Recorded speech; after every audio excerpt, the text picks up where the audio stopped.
केंद्र की नरेंद्र मोदी सरकार ने 5 अगस्त 2019 को जम्मू कश्मीर को विशेष राज्य का दर्जा देने वाले अनुच्छेद 370 को निष्प्रभावी कर दिया था और इसके साथ ही सरकार ने जम्मू कश्मीर को जम्मू कश्मीर और लद्दाख नाम के 2 केंद्र शासित प्रदेशों में बांट दिया था। जम्मू कश्मीर से अनुच्छेद 370 हटाए जाने के 7 साल पूरे हो चुके हैं और इस मौके पर आइए देखते हैं कि सरकार के इस कदम से वहां पर क्या-क्या बदलाव आए हैं। दरअसल राज्य में सबसे बड़ा बदलाव आतंकवाद की घटनाओं को लेकर आया है।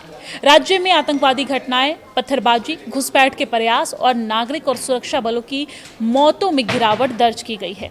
बीते 7 साल पिछले 2 दशक में राज्य में सबसे अधिक शांतिपूर्ण समय के रूप में रहे।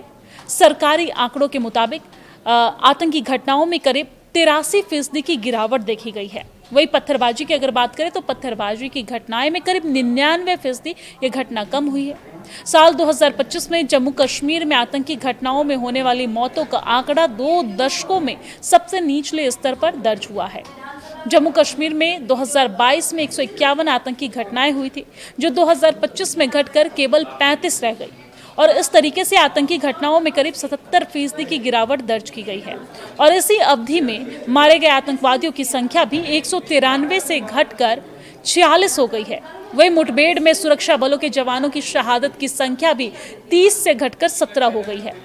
बीते साल जम्मू कश्मीर में सबसे कम हिंसक साल के रूप में ये रहा है और इस दौरान आतंकवादी घटनाओं में मरने वाले नागरिकों की संख्या सबसे कम यानी कि 28 रही है।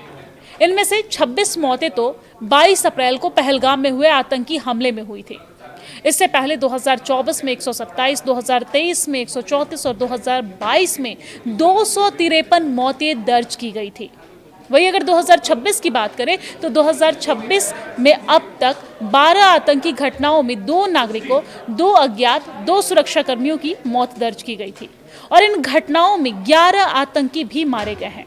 जम्मू कश्मीर के मुख्यमंत्री उमर अब्दुल्ला ने इस साल फरवरी में विधानसभा में बताया था कि 2016 से 18 के दौरान 59 लाख से अधिक पर्यटक आए थे और ये संख्या 2023 से 2025 के बीच में बढ़कर 2.42 करोड़ हो गई।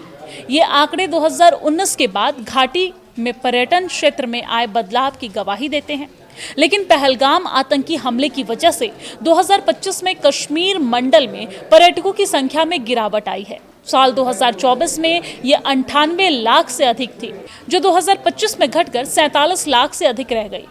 कटरा स्थित श्री माता वैष्णो देवी मंदिर पर्यटकों की पहली पसंद बनी रही और इस दौरान साल 2024 में 95 लाख से अधिक तीर्थ यात्रियों ने वहां की यात्रा की है और इस साल फरवरी के शुरुआती हफ्ते तक 69 लाख से अधिक तीर्थ यात्री दर्शन कर चुके थे। वही जम्मू कश्मीर सरकार के पर्यटन विभाग की वेबसाइट के मुताबिक 2019 और 2023 के बीच राज्य में आने वाले पर्यटकों की संख्या में बेतहाशा बढ़ोतरी दर्ज की गई है।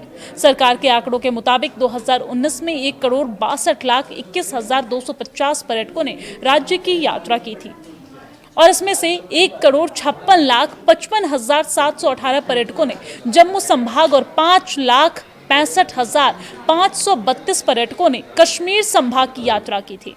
जम्मू संभाग की यात्रा पर जाने वाले पर्यटकों में 24,141 विदेशी थे और वही 33,789 विदेशी पर्यटकों ने कश्मीर संभाग की यात्रा की थी। लेकिन 2023 में जम्मू कश्मीर की यात्रा पर जाने वाले पर्यटकों की संख्या बढ़कर 2,11,80,011 हो गई और इसमें से 1,80,24,176 पर्यटकों ने जम्मू संभाग और 27,10,497 पर्यटकों ने कश्मीर संभाग की यात्रा की थी।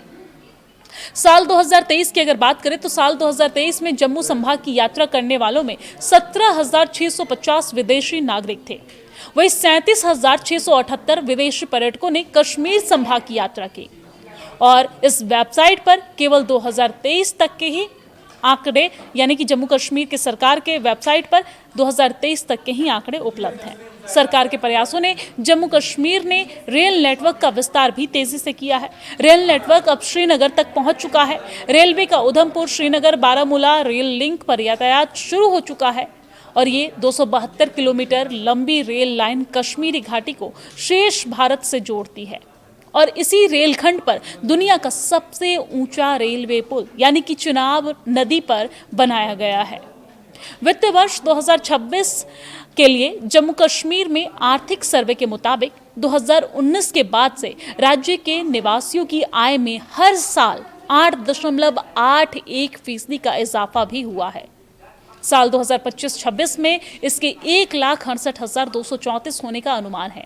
हालांकि ये राष्ट्रीय प्रति व्यक्ति आय 2,19,575 से अभी पीछे है और यही दिखाता है कि 2019 के बाद से राज्य की अर्थव्यवस्था में तेजी आई है और इसके बाद भी राष्ट्रीय औसत से अंतर बना हुआ है। जम्मू कश्मीर की प्रति व्यक्ति आय अभी भी भारत के औसत से काफी कम है और इसका मतलब है कि विकास तो हुआ है, लेकिन राष्ट्रीय औसत तक पहुंचने के लिए अभी और तेजी की जरूरत है।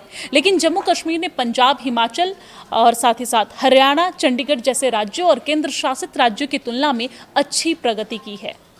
पिछले 7 सालों में पर्यटन में आई तेजी, रेल, सड़क और सुरंग जैसे आधारभूत परियोजनाएं, डिजिटल कनेक्टिविटी, सेवा सेक्टर के विस्तार और निवेश बढ़ने से जम्मू कश्मीर में आर्थिक गतिविधियां मजबूत हो गई है।